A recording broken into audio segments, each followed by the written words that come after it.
Good morning, dear kids. Today I am taking you exercise 6D, and this is your problem number 1 of 6D. In this, it is said that sum s of n successive odd numbers starting from 3 is given by the relation s is equal to n bracket n plus 2. Determine n if the sum is 168. अब actually आपको हर एक चीज़ दी हुई है, आपको formula भी दिया हुआ है सम का, s that is sum is n plus 2 and the value of sum is given as 168, so you can put it 168 there and open up the bracket, that will be n square plus 2n.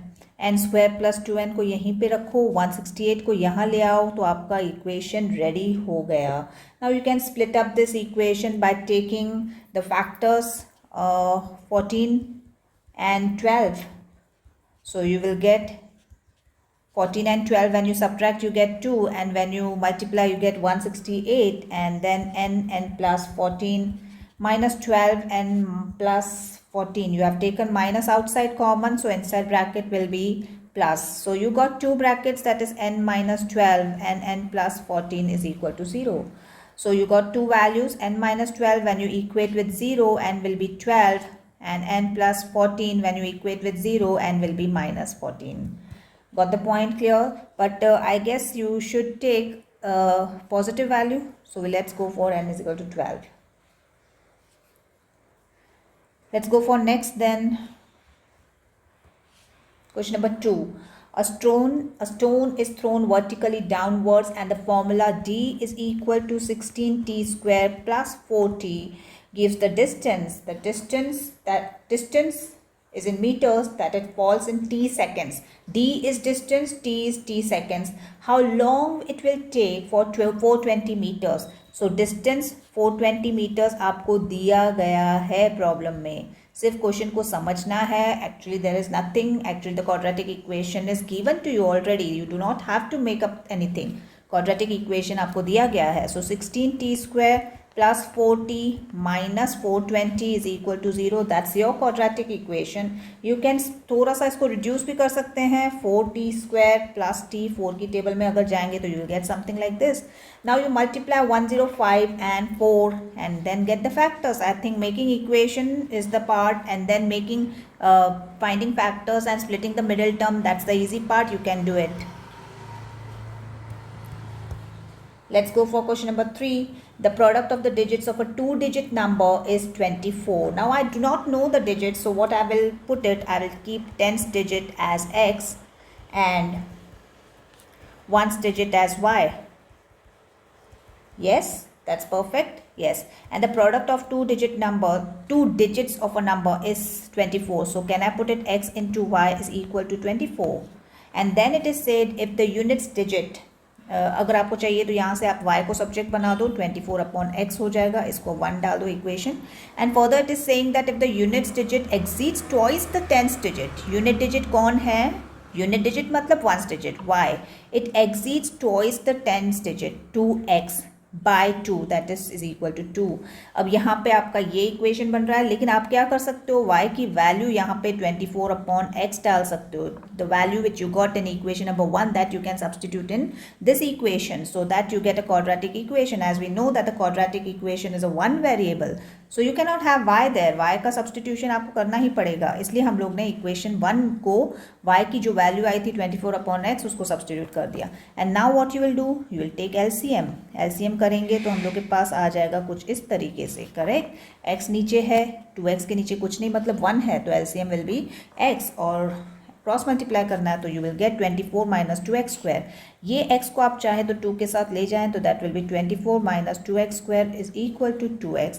Now 2x को वहीं पे रखो, बाकी सब चीज़ों को वहाँ ले जाओ, तो it will be 2x square plus 2x minus 24 is equal to 0. इसको थोड़ा सा आप रिड्यूस करना चाहें तो रिड्यूस कर सकते हैं. That will be x square plus x minus 12 is equal to 0. And I know that 12 के फैक्टर्स 4 and 3 आपको पता है कि माइनस करने से आपको 1x बीच वाला टर्म मिल जाएगा. So that will be easy for you.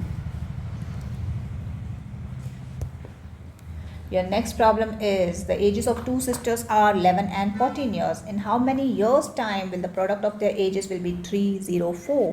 Edges दिए हुए हैं कि एक का 11 ईयर्स है, दूसरे का 14 ईयर्स है, लेकिन कुछ सालों के बाद उनके प्रोडक्ट उनके प्रोडक्ट कितने सालों के बाद, we do not know. So can we put plus x, we do not know कितने सालों के बाद, सो प्लस एक्स, और उनका प्रोडक्ट हो जाएगा 304. Getting my point? The ages of sisters at present are 11 and 14, and after x number of years उनका product हो जाएगा 304. तो after x number of years के लिए मुझे 11 plus x डालना पड़ेगा and 14 plus x डालना पड़ेगा. And now you know how to open it. 11 को आपको 14 plus x के साथ मल्टीप्लाई करना पड़ेगा, प्लस x को भी आपको 14 plus x के साथ मल्टीप्लाई करना पड़ेगा, इज इक्वल टू 304. इसको ओपन करेंगे तो आई गेस आपको 154 plus 11x plus 14x plus x square is equal to 304 आ जाएगा.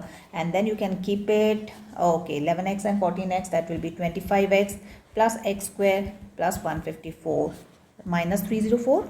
okay, 304 को हम इस तरफ ले आए तो वो माइनस में आ गया. So finally you are going to get x square plus 25x minus 304 and plus 154, that will be minus 150 is equal to 0. 150 के ऐसे फैक्टर्स आपको निकालने हैं जिनके सब्ट्रैक्शन से 25 आए.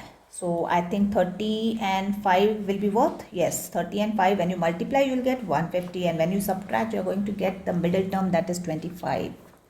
Let's go for next. Question number 5. That says 1 year ago a man was 8 times as old as his son. So we do not know the present age of son also.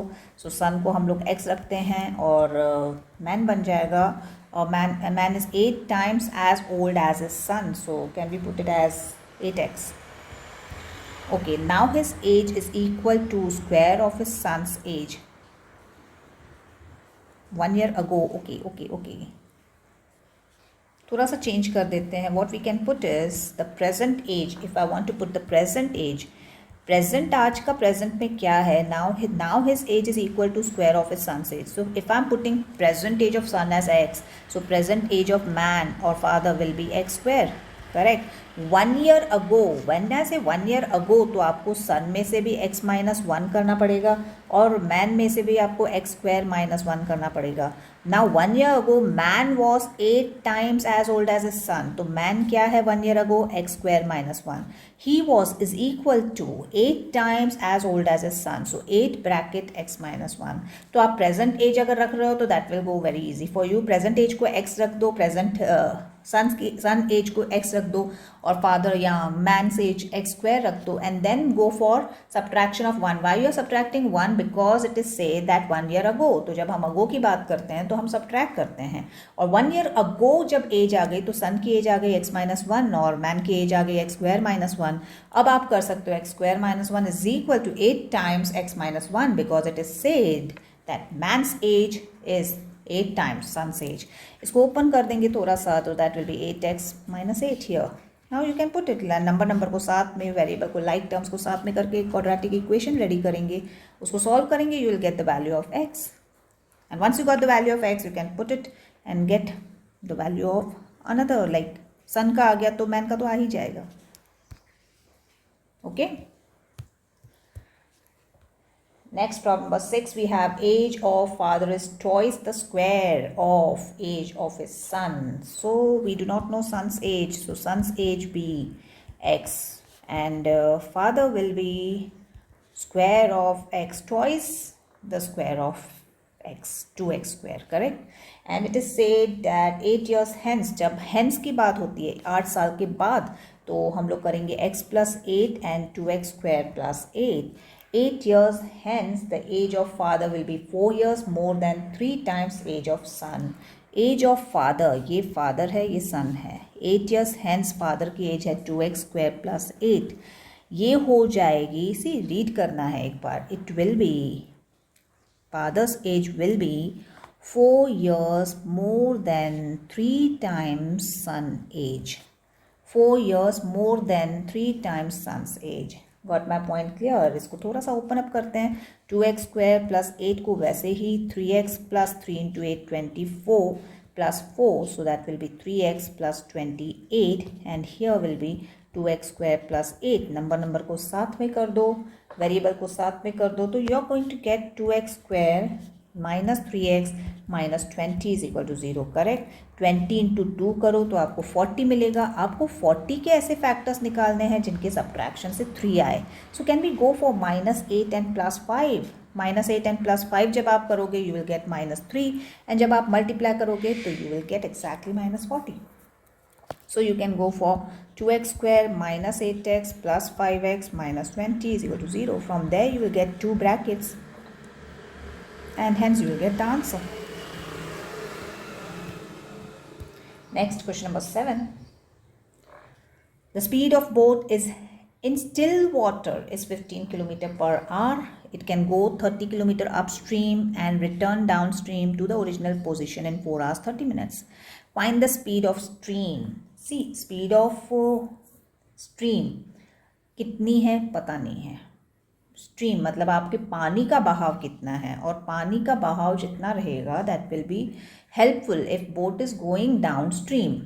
तो पानी का बहाव, पानी की speed जो होती है वो बोट की स्पीड में ऐड ऑन हो जाती है, उसकी स्पीड बढ़ जाती है.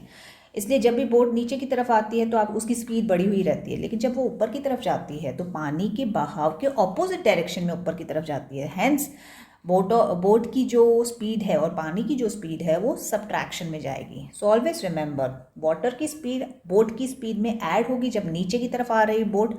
अगर ऊपर की तरफ जा रही है then it will be subtracted. Got the point. So here I will say that the speed of stream is not known, so we will put it as x. Speed of boat जब वो नीचे की तरफ जा रही है, down stream, I write it down stream here. जब नीचे की तरफ जा रही है तो it is said it takes 30 kilometre, it can go 30 kilometre upstream and return downstream at the original position in this hours.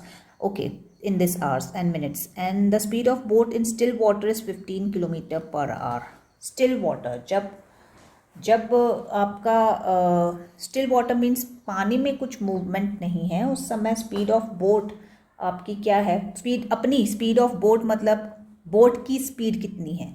Boat की स्पीड दी हुई है 15 kilometre per hour. Getting my point. लेकिन जब बोट नीचे की तरफ उतर रही है तो पानी की स्पीड उसकी स्पीड में ऐड हो जाएगी.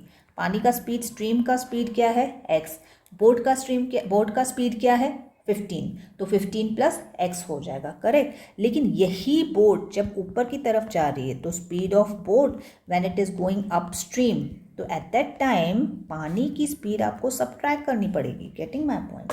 So this is the speed. Now speed of boat going downstream, speed of boat going upstream.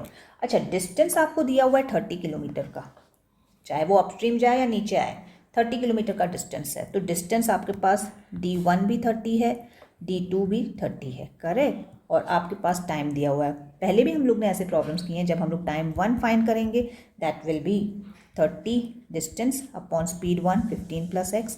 Time 2 हम फाइंड करेंगे 30 that is distance and speed 2 that is 15 minus x. और इन दोनों का टुगेदर साथ में जब आने और जाने का टोटल टाइम दिया हुआ है, so what we will write t1 plus t2 is equal to 4 hours 30 minutes. मैंने कहा 30 मिनट्स को हमेशा आपको कन्वर्ट करना पड़ेगा. 4 आवर्स 30 मिनट्स है तो 30 मिनट्स को अपॉन 60 कर देंगे तो वो कन्वर्ट हो जाएगा. मतलब मेरा इक्वेशन क्या बनना है, it will B 30 upon 15 plus x plus 30 upon 15 minus x is equal to 4 hours 30 minutes that I have converted into hours. Now when you solve this, 30 upon 15 plus x plus 30 upon 15 minus x is equal to, इसको चीज़ को solve करोगे तो आपके पास 9 upon 2 आने वाला है. ठीक है. अब क्या करेंगे, अब आप चाहे तो 30 कॉमन निकाल दो. 1 upon 15 plus x plus 1 upon 15 minus x is equal to 9 upon 2. 30 को आप चाहो तो इस तरफ डिवीजन में ले आओ और इनको आपको क्रॉस करके 15 minus x plus 15 plus x upon इन दोनों को आपस में multiply, that will be 15 square minus x square. 9 upon 2 के साथ डिवीजन में ले जाओ 30 को. Got the point clear? Yes. यहाँ से आपका plus x minus x cancel, तो यहाँ पे आ जाएगा आपका 30 अपॉन 225 माइनस एक्स स्क्वायर. और यहाँ पे 9 is equal to 9 upon 2, division को मल्टीप्लिकेशन में कर दो, ऐसे आ जाएगा. Correct. So now you have 30 upon 225 minus x square is equal to 9 upon 60. Cross multiply. 60 into 30 is equal to 9. 225 minus x square. Open this bracket, you will get a nice equation and then you have to solve it. Yes? Can we go for next? Let's go for next. Problem number 8. Okay. Problem number 8. You want to do problem number 8 or do till 7? Do till 7. Okay. Okay. Thank you.